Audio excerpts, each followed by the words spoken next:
Alright, folks, are you ready for some more Starcraft 2? Somehow, I think you might be. I got a message.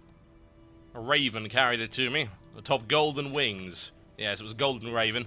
It was outcast by its fellows for not being hip enough. And it said, "Play the best song in the world, or I'll eat your soul." And then I said, well, you know what, you're very cliche, so I'm going to bring you this game instead. Ladies and gentlemen, it's mTw Mind Factory's Dimaga. He is in the red trunks, and he is playing Zerg to the west of this particular map, which, of course, the one and only... Is this... That's Terminus, because this looks like Tal'Darim. What? No, it's Terminus. It's the weird... Is it... Yeah, huh.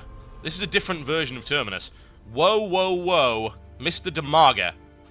That should be a new song. Whoa, whoa, whoa, Mr. Dimaga. We could do Dimaga, baby, potentially. That might work. That, ladies and gentlemen, is a 9 pool. What does that mean? That means that he's going to get really, really aggressive to try and deny a Forge Fast expansion or Nexus first play from his opponent. The problem with going 9 pool on this map is it's really big, and it's difficult to find where your opponent actually is. So, let's see how 9 pool does here. An interesting choice here by Dimaga, one way or the other. At least it's going to heat this game up pretty damn fast, isn't it? Well, Mr. Dimaga can't actually build any Lings until this Overlord comes out. But that's not going to delay him too much. So, yep, that will be a Forge Fast expand here from mTw. And, yeah, this could potentially punish it if he's able to find his opponent quick enough. Now, he's scouting in this direction. And he's also scouting in that direction. He hasn't seen a probe coming out there just yet. Can't get full confirmation, but he should be okay. The thing is, mTw's actually scouted him first, so Dimaga is in a reasonable position here. mTw can't really do anything other than place the cannon down as fast as possible.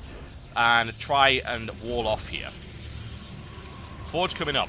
Problem is, no cannon yet. He'll be forced to cannon behind that. Well, it looks like it should be alright, because that wall off looks complete. So, he shouldn't be too concerned. Really surprised that he was able to put down 2 gateways so early, but there you go. Yep, he is in no... He's got no problems at all here, honestly. Obviously, it's delayed the Nexus a little bit, but the expansion from Dimaga's also been delayed as well, so I'd imagine Dimaga's going to back off very, very shortly. That cannon is going to eliminate him very, very rapidly. Can he break the gateway? No. Well, I mean, what's going to happen is the gateway will just be cancelled, and it doesn't really make too much of a difference. So there you go. mTw holds that without too much of a problem. Will mTw actually cancel that double gateway in? No, he's got to leave the wall off there. So that's interesting, and that has obviously delayed his Nexus significantly. One has to wonder if that was really worthwhile there from Dimaga. Honestly, it was a bit lucky for mTw, honestly. He scouted the right place first time, and that was perfect for him because he saw what was coming. He was able to wall off against it very rapidly. mTw is currently supply blocked, but that isn't going to hurt him all that much. Nexus has been significantly delayed. And hatchery coming down here. But Dimaga is still behind economically. He did make quite a significant investment to make that happen. Delayed the hatchery as well. So, I don't know. It's difficult to really tell who's actually directly ahead. But mTw has the probe lead for the time being. So, we're going to go with mTw for the moment. No actual losses from mTw yet either. Cybercore is really late here from him. Very late indeed. And potentially that lack of tech could be something that he could exploit. If Dimaga actually went Roach, for instance, and tried to bust through that, he might be okay. Stalkers are going to be very, very slow. And of course, that is going to delay the possibility of an Immortal significantly. No Warp Gate tech either, so mTw doesn't have a lot of options to get aggressive. Interesting decision. Dimaga's actually going to go and take a fast third. Trying to break that, perhaps not worthwhile. Still no Cybercore right here from mTw. This is perhaps going to be the latest Warp Gate tech in history. Now, there are actually not enough Lings to stop this. mTw's going to be able to do some significant damage here if he's able to catch something out of position. Thankfully, Dimaga a little bit too quick for that. With a dart out of there, no problem whatsoever. Looking to try and threaten his opponent with a surround. mTw would love to take that hatchery down, but that simply should not happen. Here comes the surround right here, and Dimaga has some fairly legendary surrounds, as you can see. Nicely locked in right there. No problems at all. mTw does not have the +1 either, so those Zealots are easily annihilated without too many losses. And right back to mining.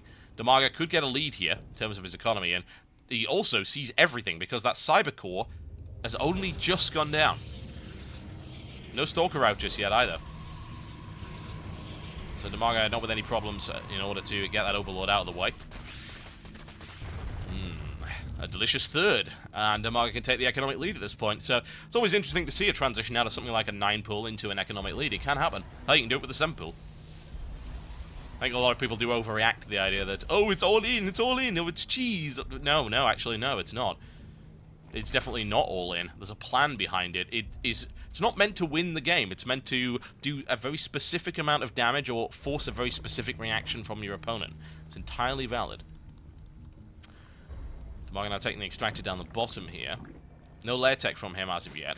2 extractors. Only now started mining from that, so it could just be playing fairly heavy into roaches for the moment. Not a bad idea, considering his opponent doesn't really have a lot of stalkers, and of course has no immortals yet either. Now looking for a drone surround right here, knowing that he doesn't actually have anything else to defend it with, and a little bit of micromanagement's going to have to happen here for Dimaga, unless he wants to lose a ton more drones. Doesn't even kill those. Admittedly, MaNa's only actually killed 3 drones in total, and that Zealot's going to go down to the Queen as well. Single Zealot moving down here, but that should be easily shut down as well by Dimaga. Dimaga not building any more lings either. So we'll see what this roach decision is all about. Going aggressive with slow roaches at this point, probably not the best of ideas. Nice bit of positioning there for MaNa. I like that an awful lot. He wants to take. He knows it's going to die, so he positions himself to take the maximum number of lings with him. I can just see it happening. It's like he takes all the lings in a school bush and then drives it off a cliff. Taking you down with me. I'm sorry, I'm going to make a lot more people miserable. I don't suppose lings actually have families. It's more of a narco-syndicalist commune. They take it in turns to act as executive officer for the week, until they get oppressed by the Overmind. 3 more gateways on the way up here for MaNa, playing very defensively. Do you really blame him? Certainly not. They'll try and take his 3rd here as well, so they'll be forcing a 4th base out from Dimaga very, very shortly. No macro hatch for Dimaga as of yet. But there's the lair tech. See where he decides to go from here. Very late link speed. Hasn't really needed it up until this point, honestly, so it doesn't really matter too much. Dimaga keeps an eye on the front here. And an interesting decision to go Spire. The right decision, in my opinion. Why? Well, 1, it bypasses that wall. Secondly, Spire tech on this map, really nice for transitioning through from attacking this base to this base. Very, very easy to do significant damage to your opponent. MaNa, once again, plays very passively. No one should really be surprised by this. MaNa is a very passive player in and of himself. Dimaga a little bit paranoid by the looks of it, though. 4 Spine Crawlers coming down. Could be an unusual MaNa attack coming in at this stage of the game. MaNa does like to max his army out. He's a fairly large army here, and there actually aren't all that many lings. Unfortunately, a warp gate will have to be destroyed in order to get out of here. And the thing is that this gives all the time in the world for Dimaga to actually respond with roaches. You know what I would love, actually? What would be really nice in a casting interface, and this is a bit of a side point, is the ability to show lava available. That would be wonderful. MaNa looking around, seeing what he can see, maybe trying to find a stray Overlord or 2. Hidden expansion up to the top right here for Dimaga. Still no Observer out for MaNa either. He's relying purely on Gateway Tech, plus Blink Stalker. It's potentially unpleasant. What could end up happening here is that that 3rd could get harassed by Blink, and the Spine Crawlers are only defending the natural. Now, I don't believe that Dimaga knows yet about that Blink Tech. 5th coming down at the bottom here as well. That could once again be denied. Warpin's coming in here. MaNa doesn't know about it, though. There's a nice little snipe, and Muta's on the way. Nowhere near enough in order to deal with this, though. And, hey, you found the Forest of Spiny Death. Congratulations. I wouldn't recommend going there on holiday, honestly. It's not very pleasant. Unfortunately, the Forest of Spiny Death doesn't move very fast, and MaNa has had enough of that nonsense, and that 3rd will be easily destroyed. And that's the problem with relying too much on static defense, I guess. More Mutas on the way up here. Not enough to deal with this many Blink Stalkers with +2, though. Not even close. That's what I'm very, very worried about. 3rd sniped off. However, currently, Dimaga has the element of surprise. He has these 2 hidden hatcheries, so losing that 3rd isn't too big a loss for him. It's going to be a bit of a pain in the ass to get anything there without it being noticed, though. There's this 1 Stalker hidden there. A little bit dangerous.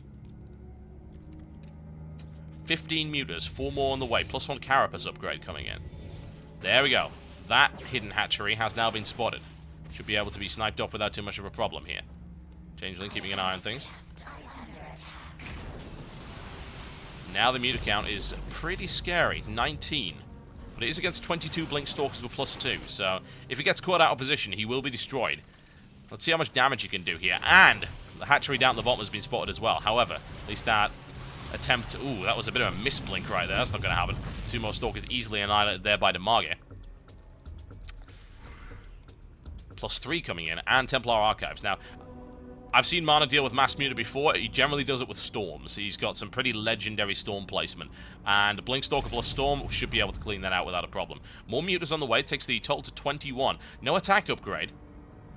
Carapace is up, so that will help just a little bit. But still, those Stalkers are going to hurt. Now, Stalkers are actually out of position right now. There's enough Mutas to crash through here, but he's going to take significant losses in the process, especially with great Blink Stalker Micro by MaNa. Fantastic stuff. Losing a lot of Mutalisks to try and engage here. That was not a good start here for Dimaga. And once again, Blink Stalker Force comes down here and denies that, and MaNa is just smashing Dimaga here. To be honest, with the number of Blink Stalkers, it really needed... I would expect, Ling and Fester would work much, much better here. But that's not happening right now. The decision to go Mutalisk is not benefiting him. It's going to be Mutaling, which is fine, honestly, if you get enough Lings on the field, but right now his army's not large enough to engage against any of these forces from MaNa, and MaNa can just pick off these bases with impunity. Another hatchery is spotted. There's the cancellation. Very disappointed splop. That's the word that I like to use there. What can I say? It's onomatopoeia. Splop. It's a new word for your vocabulary, folks. Learn it. Dimaga, his Forest of Spines, has now migrated south for the winter, as you can see. And now defending that 3rd base. He shouldn't have a problem at least holding on to that, but he's still stuck on 3 bases versus 3, and no harassment has happened yet from Dimaga, because he simply hasn't had the means to do that. Not 100% sure why he's wasting Lings here. He could have easily sent his Mutas to clean that up without losing any Lings whatsoever, but whatever the case, perhaps he wasn't quite aware of what was there. Another hatchery now coming down. MaNa slowly but surely building his forces up. Supply count is in favor of Dimaga at the moment. He does have a larger drone count, so he's mining certainly more than his opponent, but MaNa is in a great position, having denied so many hatcheries already. A lot of resources lost by Dimaga. +2 Flyer Carapace, +1 melee attack coming in. I say Mutaling is a fine choice against Stalkers, but it's not a fine choice against Templar with Storm. Templar with Storm will clean up those Lings so fast. They won't live to tell the tale. They won't even live to get the first syllable out. I'll tell you that for a fact. And honestly, Zerg syllables, they're pretty easy. They're pretty quick, so that gives you something of an impression of how long these Lings will last against MaNa's Storms. Not very long at all. Sadly, a blocked nose here. Very unfortunate. Oh well. Hatchery coming down at the bottom as well, and finally this hatchery has been established. The question is, will Dimaga be able to mine from it? Another hatchery coming up from Dimaga as well, and MaNa now playing more passively than I would like here, but he is up against the threat of Mutaling on the field. Stalkers, they tend to get wrecked by that composition. Stalkers can very easily be surrounded and destroyed by Lings without a problem. And they can lock them in place and allow the Mutas, of course, to do big damage. Now, a Warp Prism was built earlier, but it hasn't been deployed as of yet. Let's keep an eye on that map and make sure we don't miss it. He says he'll probably end up missing it anyway. Observer's kept an eye on things. Muta count is now at 39. That's very scary. About to hit 41. Ooh, this is some brutal stuff here. Mutaling versus Psystorms, Blink Stalkers. But there are 41 Mutas. +2 Carapace as well, so they're fairly durable. Won't help you too much against Psystorm, but will certainly help against those Stalkers. There's a lot of firepower that's taken off of that. Now, any base over there is going to be very easily denied, and Dimaga with Mass Muta play should be able to clean up pretty much anything that comes his way for the moment. Ling's now moving to try and pick up just a couple of extras. There's the denial. That actually wasn't cancelled, I don't think. So that's a bit of a loss there for MaNa. Still no sign of this Warp Prism yet. Keeping an eye on the minimap. Ah, it's up there. Okay. That's where the drop's going to end up being. In the meantime, Dimaga's got a significant force on the field. Does he have enough Lings to kill that many Stalkers? With Psystorm support, the answer is absolutely not. That's the problem. Lings sort of become a moot point when Psystorms are available. This count will be completely cleaned up very rapidly. What he's trying to do is bring his opponent out of position, but there are plenty of Storms available there and Blink Stalkers. Wants to be very, very careful. Those Mutas caught between a rock and a hard place here. Still the possibility of Warp Prism harassment. And here we go. An engagement coming in. A big Storm. Didn't clean up the Lings, however. The Ling count is still fairly significant. Not significant enough, I feel. MaNa taking a lot of losses, though. Doesn't have the firepower he needs in order to break through this force. Nicely engaged there by Dimaga, and there's another cancel. Wow. Adding on 14 more Mutalisks. That is perhaps the most mutants I've ever actually seen in a pro game. That's insanity right there. Zealots coming in right now. A little bit of harassment. +3 Zealots wreck Spine Crawlers incredibly fast, as you can see right there. Spines just don't even matter. In the meantime, though, more engagement coming in. The Link count is in this nice sort of light, but I feel the Mutant count, especially against a large clump of crew. But here come the Storms! This is where the damage comes in. That's what he needed. Some damage done right there, and a blink to finish that one off to pick off yet another Mutalisk. And this hatchery denied. Dark Templar now deployed into the field. This game is going crazy. Dimaga's Link count not high enough, really, to get any good surrounds, and enough Storms available on the field to clean that up. The Zealots are going to end up going down. Doesn't have the detection to deal with those DTs, unfortunately, but that base has now been denied. However, we've got the hatchery up here and a hatchery down there as well, so Dimaga's economy looking pretty solid, but he is only on 60 drones. 13 killed total by MaNa. +2 flyer attack coming in, and a lot of cannons coming down on this fourth. He knows that he's got to secure this. Dimaga does not want to give it to him under any circumstances, but that is a nasty place to engage. He's going to be going up against 7 High Templar and a lot of Storms. May need to transition out of this style eventually. Mutant count is at 51. That's the first time I've seen it go above 50 in a pro game here. It's the cleanup on that mineral line, but lots of damage was done. That's 19 workers killed right now. Drone count is far too low for this many bases. Dimaga's going to have to actually consider increasing his drone count, but he doesn't have a lot of supply to play with, and he wants to go for even more Mutalisks. How many cannons are there? Certainly nowhere near enough to stop this kind of firepower. Look at that. The amount of Muta attack power that's here is astronomical. Nowhere near enough Stalkers to stop that either. Now Stalkers are being forced backwards to try and deal with this. Production facilities being dealt with. 53 Mutas on the field. Unbelievable amounts of units here. Dimaga down at the bottom, and that huge flock of Mutas engaging in a nice position as well. More Warpins coming in. Dimaga wants to get out there, doesn't want to end up getting stormed. Mutant count now down at 43. Significant losses have been taken, but he did kill a lot of workers in the process. Taking MaNa back down, but still, this fourth has been secured, which is the most vital thing here for MaNa.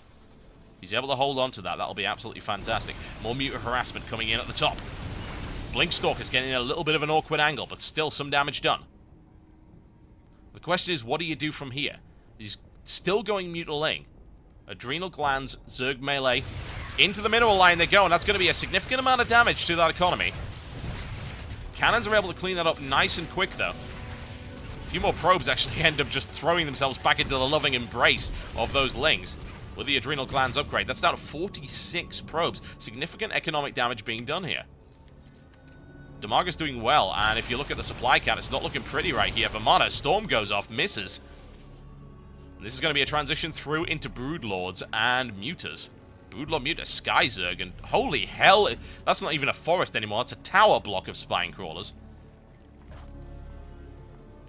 54 Mutas still on the field here. Dimaga doesn't have a lot of room to build a lot of Broodlords, but oh no, no, no! MaNa getting caught out of position. Dimaga shuts that down entirely.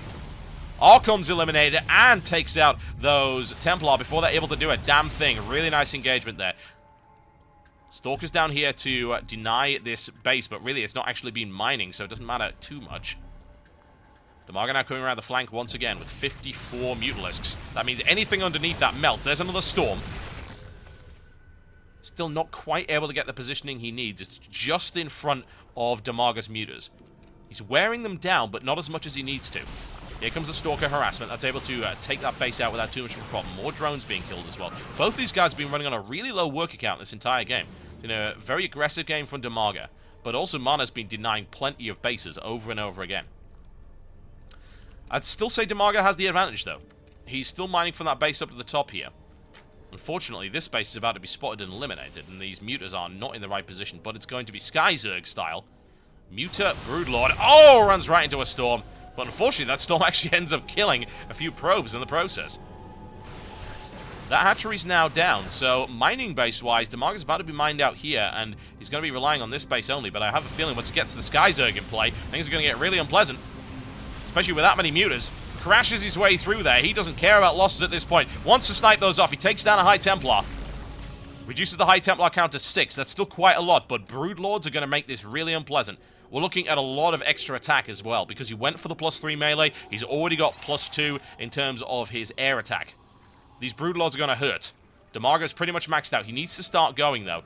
He knows he needs to try and take that 4th out. Lay siege to it. He can do it. No problem at all with the Mutas and Broodlords. More Mutas on the way. MaNa keeping an eye out with that Dark Templar. He's going to see the Broodlords coming. Will he be able to get an answer to it, though? Usually it's Blink Stalker, but with that amount of Mutalisks on the field, it's not going to do the job. Blink Stalker will not be able to get under there. If they do blink under the Broodlords, they're going to take horrendous damage from the Mutas. So Mutas want +2/+2. The Broodlords have also got a lot of armor at their disposal. Broodlord count is now at 7, looking for 11 here. Infestors being added into the mix. A very nice decision. Be able to add fungal growth in there and lock down those Blink Stalkers. Things are looking nice for Dimaga at the moment. Please bear in mind this is a rematch from Assembly where Dimaga took his first major championship victory. Incredibly close, runs right into a storm right there. Needs to be a bit more careful than that, and he knows it. Plenty of storms still available. 6 on the field. Dimaga keeping an eye out, making sure this base doesn't go down. He doesn't want to lose that. That's his last remaining mining base. Needs to try and secure another. Broodlord's now rolling out, though, and this is getting really scary right here for MaNa. MaNa doesn't have a maxed out army. Dimaga doesn't either, though. Spine's going up. Muta count is at absurd levels, but there are Templar there. If he's not so cautious with his control, then things are going to get really nasty for him. Observer tracking these Broodlords coming in and needs to get the hell out of there. He knows it. Already moving away as rapidly as he can. Dimaga's Mutas have taken a fair amount of damage. Almost loses that Infestor, but Broodlords are able to clean that up, and it looks like he's going to end up losing. Oh, nicely done. Takes down yet another High Templar. Storm used to try and clean that up to save another. The High Templar count is now down to 5. There's no way you're mining from that, son. And this engagement is going to get very messy very fast. 58 Blink Stalkers. But Blink Stalkers are not so good against Broodlings, but what they are good against is Broodlords. And oh no, the Muta's caught completely out of position. Absolutely excellent engagement right here for MaNa. A storm goes down on the flank, and Dimaga screws that up entirely, in my honest opinion. Muta's now moving in, and look at the storm firepower coming down. Unbelievable. Dimaga's Skyzerg melts under a fantastic engagement from MaNa. Dimaga just got absolutely crushed in a huge blunder. GG, ladies and gentlemen. First game in this series going to Dimaga, and he really threw that one away. Allowed those Broodlords to get caught completely out of position and set up a perfect storm position as well for those Mutas as they came in. Oh, wow. It comes down to that one single fight, folks. Parry riposte for 32 minutes. But MaNa takes it in an amazing engagement in the center that could not have gone better for him. Ladies and gentlemen, you're currently watching the Twitch TV Invitationals brought to you by Thermaltake Esports, as well as Twitch TV and Playhen. We'll be back with Game 2, MaNa vs. Dimaga, very shortly.